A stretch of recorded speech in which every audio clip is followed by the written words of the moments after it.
Good evening. എല്ലാവർക്കും അസ്സലാമു അലൈക്കും. ഞാൻ ഹാരോ കൌൺസിലിന്റെ പ്രസിഡന്റാണ്. ഈ പ്രദേശത്തെ വിവിധ മതങ്ങൾക്ക് വേണ്ടിയും വിവിധ സംസ്കാരങ്ങൾക്ക് വേണ്ടിയും ഹാരോ കൌൺസിലിന്റെ പേരിലും ഞാൻ ജാക്കിർ ഭായിയെ ഹാർദമായി സ്വാഗതം ചെയ്യുന്നു.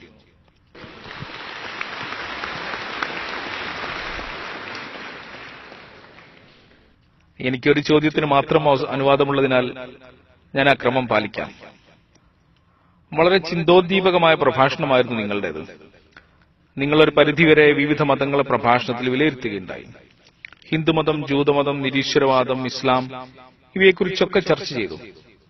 മതങ്ങൾ തമ്മിലുള്ള സമത്വമാണോ അതോ ഏതെങ്കിലും ഒരു മതത്തിന്റെ ആധിപത്യത്തിലാണോ നിങ്ങൾ വിശ്വസിക്കുന്നത്? ഏതെങ്കിലും മതത്തിന്റെ ആധിപത്യമുണ്ടോ എന്നാണ് ചോദ്യം. മതം എന്ന വാക്കിന്റെ അടിസ്ഥാന അർത്ഥം എന്താണ്? ഒരു ജീവിത രീതി എന്നാണ് മതം എന്ന വാക്കിന്റെ അർത്ഥം. ഞാൻ ആധിപത്യത്തിലല്ല, മറിച്ച് ഖുർആനിൽ പറയുന്ന നമ്മൾ തമ്മിൽ സമമായ വാക്യത്തിലേക്ക് വരുവിൻ എന്ന ആശയത്തിലാണ് വിശ്വസിക്കുന്നത്. ആധിപത്യം എന്ന ആശയമുണ്ടെങ്കിൽ ഓരോ മതക്കാരും അവരുടെ മതമാണ് ഉയർന്നതെന്ന് തെളിയിക്കാൻ ശ്രമിക്കും. അതുകൊണ്ടാണ് ഇസ്ലാം സമമായ വാക്യത്തിലേക്ക്, ഒരുപോലെ വരുന്ന കാര്യങ്ങളിലേക്ക് ക്ഷണിക്കുന്നത്. ലോകത്ത് സാധാരണ നടന്നുവരുന്ന സർവ്വമത സമ്മേളനങ്ങളോട് ഞാൻ വിയോജിക്കുന്നു. ഒരു ക്രിസ്ത്യൻ പാതിരി വന്നിട്ട് ക്രൈസ്തവത, ഹൈന്ദവത, ഇസ്ലാം മൂന്നും ഒന്നു തന്നെയാണ് എന്ന് പറയും. ഹിന്ദു പണ്ഡിതൻ വന്നിട്ട് ഹൈന്ദവതയും ക്രൈസ്തവതയും ഇസ്ലാമും എല്ലാം ശരിയാണെന്ന് പറയും. കോമാളിയായ മുസ്ലിമും എല്ലാ മതങ്ങളും ഒന്നു തന്നെ എന്ന് പറയും. മതങ്ങൾ തമ്മിൽ താരതമ്യ പഠനം നടത്തുന്നയാൾ എന്ന നിലയ്ക്ക് എല്ലാ മതങ്ങളും ഒന്നു തന്നെ എന്ന് പറയുന്നത് ഏറ്റവും വലിയ കളവാണെന്ന് എനിക്കറിയാം. സാമ്യതകളുണ്ട്, വ്യത്യാസങ്ങളുമുണ്ട്, പക്ഷേ മതങ്ങൾ ഒന്നല്ല.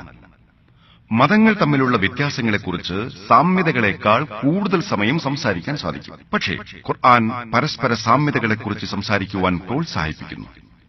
സഹോദര, എന്റെ തന്ത്രമെന്തെന്നാൽ കുറഞ്ഞത് ഏതെങ്കിലും ഒരു മതഗ്രന്ഥം 100% ശരിയാണെന്ന് അംഗീകരിക്കാം. അപ്പോൾ ബൈബിൾ 100% ദൈവത്തിന്റെ ഗ്രന്ഥമാണെന്ന് അംഗീകരിക്കുന്നതിൽ എനിക്ക് യാതൊരു പ്രശ്നവും ഇല്ലെന്ന് ക്രിസ്ത്യാനി പറയും. ഹൈന്ദവ വേദങ്ങൾ ദൈവത്തിന്റെ വചനമാണ് എന്ന് വിശ്വസിക്കുന്നതിൽ യാതൊരു പ്രശ്നവും ഇല്ലെന്ന് ഹിന്ദു പറയും. ഖുർആൻ അള്ളാഹുവിന്റെ ഗ്രന്ഥമാണെന്ന് വിശ്വസിക്കുന്നതിൽ യാതൊരു പ്രശ്നവുമില്ലെന്ന് മുസ്ലിം പറയും. ഞാൻ ആരുടെയും മസ്തിഷ്കത്തിൽ എന്തെങ്കിലും അടിച്ചേൽപ്പിക്കാൻ ശ്രമിക്കുകയോ എന്തെങ്കിലും വിഴുങ്ങാൻ ആരെയും നിർബന്ധിക്കുകയോ അല്ല ചെയ്യുന്നത്. മതങ്ങളിൽ ഒരുപോലെ വരുന്ന കാര്യങ്ങൾ എങ്കിലും കർശനമായി പിൻപറ്റാം എന്ന് നമുക്കെല്ലാം അംഗീകരിച്ചുകൂടെ? വ്യത്യാസങ്ങൾ പിന്നീട് എപ്പോഴെങ്കിലും നമുക്ക് ചർച്ച ചെയ്യാം. മതങ്ങൾ തമ്മിലുള്ള സാമ്യതകൾ അന്വേഷിക്കുമ്പോൾ മനസ്സിലാവുന്നത് സാമ്യമായ കാര്യങ്ങൾ ഒന്നു തന്നെയാണ് എന്നതാണ്. എല്ലാ മതഗ്രന്ഥങ്ങളും ഒരു ദൈവത്തിൽ വിശ്വസിക്കാനാണ് പറയുന്നത്. ഞാൻ വചനങ്ങൾ ഉദ്ധരിക്കാം.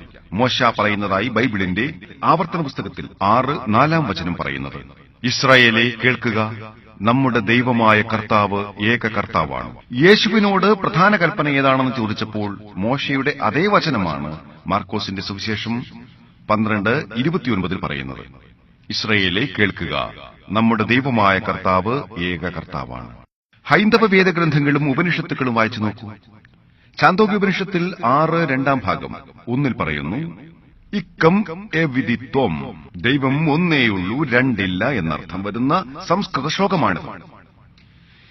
ശ്വേതശ്വേതാരോപനിഷത്തിൽ പറയുന്നു 6:9, ന തസ്യ കസിത് ജനിത നജതിഫ.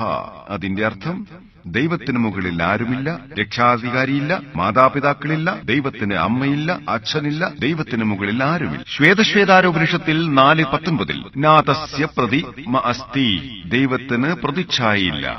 ഭഗവത്ഗീത, വേദങ്ങൾ, ഉപനിഷത്തുക്കൾ ഇവയിൽ നിന്നെല്ലാം ദൈവത്തിന്റെ ഏകത്വം പറയുന്ന വചനങ്ങൾ ഉദ്ധരിക്കാൻ സാധിക്കും. എന്തുകൊണ്ട് നമുക്കെല്ലാവർക്കും ഒരു ദൈവത്തിൽ വിശ്വസിച്ചുകൂടാ എന്നാണ് എന്റെ ചോദ്യം. ഭഗവത്ഗീത 7:20 പറയുന്നു, സ്വന്തം മനസ്സുകളെ ഭൗതിക താൽപര്യങ്ങൾക്ക് വേണ്ടി വിലക്ക് വാങ്ങിയവർ മാത്രമേ വ്യാജദൈവങ്ങളെയും വിഗ്രഹാരാധനയെയും സ്വീകരിക്കുകയുള്ളൂ എന്ന്. അതുകൊണ്ട് വേദങ്ങളും ഉപനിഷത്തുക്കളും ഏകനായ ദൈവത്തിൽ വിശ്വസിക്കാനും വിഗ്രഹാരാധനയ്ക്ക് എതിരാണെന്നും മനസ്സിലാകും.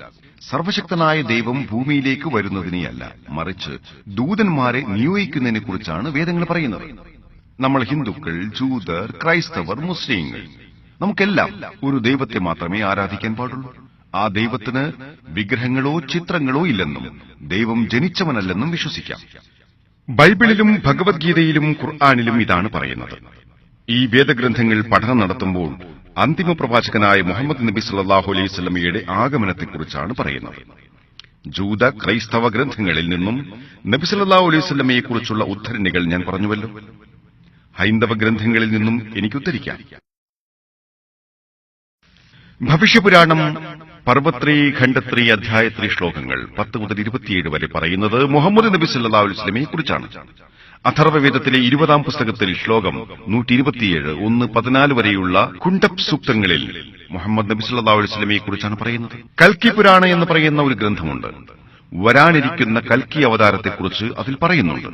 അന്തിമ ഋഷിയായ മുഹമ്മദ് നബി സല്ലല്ലാഹു അലൈഹി വസല്ലമയെക്കുറിച്ച് അതിൽ പറയുന്നുണ്ട്. കൽക്കിയുടെ അമ്മയുടെ പേര് ശാന്ത സ്വഭാവക്കാരി എന്നർത്ഥം വരുന്ന സുമതി എന്നാണ്. സുമതിക്ക് അറബിയിൽ ആമിന എന്ന പദമാണ് വരിക. ഇത് മുഹമ്മദ് നബി സല്ലല്ലാഹു അലൈഹി വസല്ലമയുടെ മാതാവിന്റെ പേരാണ്. അച്ഛന്റെ പേര് സർവശക്തനായ ദൈവത്തിനെ ആരാധിക്കുന്നവൻ എന്നർത്ഥം വരുന്ന വിഷ്ണുയാഷ് എന്നാണ്. ഇതിന്റെ അറബി പദം അബ്ദുള്ള എന്നാണ്. ഇത് നബി സല്ലല്ലാഹു അലൈഹി വസല്ലമയുടെ പിതാവിന്റെ പേരാണ്. കൽക്കി മാസത്തിന്റെ 12-ാം തീയതി ജനിക്കുമെന്നാണ്. നബി സല്ലല്ലാഹു അലൈഹി വസല്ലമ ജനിച്ചത് അറബി മാസം റബീഉൽ അവ്വലിന്റെ 12-ാം തീയതിയിലാണ്. അദ്ദേഹം അവസാനത്തെ ദൂതനായിരിക്കുമെന്ന് പറയുന്നുണ്ട്.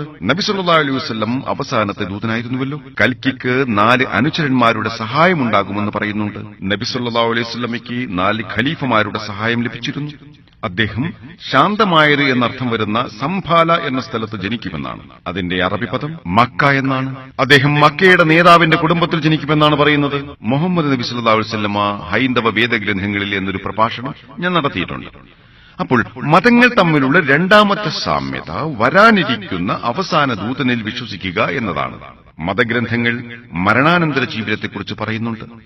ജൂതഗ്രന്ഥങ്ങളും ക്രിസ്ത്യൻ ഗ്രന്ഥങ്ങളും ഹിന്ദു ഗ്രന്ഥങ്ങളും ഇസ്ലാമും അതിനെപ്പറ്റി പറയുന്നുണ്ട്. ഹൈന്ദവ ഗ്രന്ഥങ്ങൾ പുനർജന്മത്തെക്കുറിച്ച് പറയുമ്പോൾ ഉദ്ദേശിക്കുന്നത് മരണാനന്തര ജീവിതമാണ്. പുനർ എന്ന് വെച്ചാൽ അടുത്തത്, ജന്മം എന്ന് വെച്ചാൽ ജീവിതം. അപ്പോൾ പുനർജന്മം എന്നാൽ മരണാനന്തര ജീവിതം, അല്ലാതെ ജനിക്കുക മരിക്കുക ജനിക്കുക മരിക്കുക എന്ന തുടർച്ചയായ പ്രക്രിയയല്ല.